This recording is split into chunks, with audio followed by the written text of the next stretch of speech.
এখানে বলছে L I. আচ্ছা, এখানে একটু টাইপিংটা ঠিক করে দিই যে এল আই এখানে ভর সংখ্যা হচ্ছে 6 এবং কমাঙ্ক হচ্ছে 3। আচ্ছা, এখানে বলছে এই নিউক্লিয়াসের ভর বিচ্যুতি কত।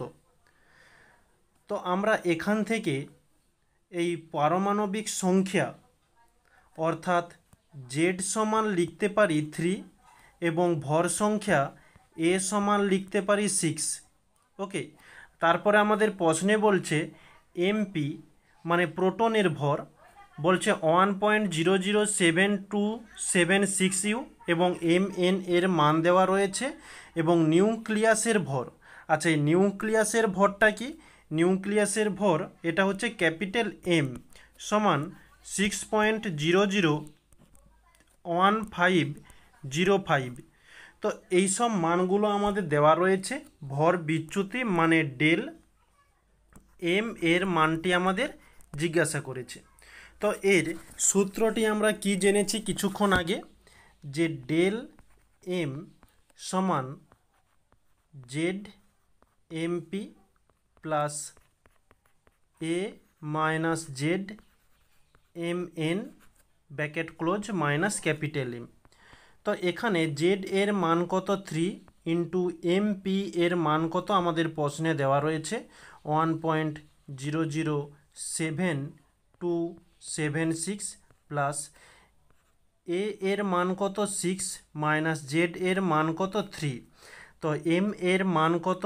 এম এর মান হচ্ছে 1.008665 bracket close minus capital M 6.001,505। তো এটা আবার ক্যালকুলেশন করতে হবে। তো এটার সঙ্গে 3 গুণ করলে আমরা পেয়ে যাব যে 3.021828 মাইনাস, আচ্ছা 6 থেকে 3 মাইনাস করলে আমরা 3 পেয়ে যাব। ওই 3-এর সঙ্গে এটা আবার গুণ করতে হবে। তো ওটা গুণ করলে আমরা পেয়ে যাব 3.025995। আচ্ছা, এখানে প্লাস হবে। আচ্ছা, এটা ব্র্যাকেট ক্লোজ করলাম মাইনাস 6.001505। এটা আবার মাইনাস করতে হবে। তো তার আগে এটা আমাদের যোগ করতে হবে। তো যোগ করলে পেয়ে যাব 6.047823 মাইনাস 6.001,505। তো এটা আবার মাইনাস করলে আমরা কি পাচ্ছি? মাইনাস করলে পেয়ে যাব 0.046318। এটাই হচ্ছে আমাদের ডেল এম আর এটাই হচ্ছে আমাদের অ্যান্সার। তাহলে অতএব দিয়ে লিখে নেব যে নির্ণেয় ভর বিচ্যুতি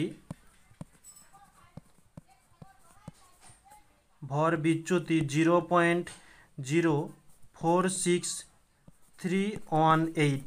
ওকে, এই হচ্ছে আমাদের অ্যান্সার।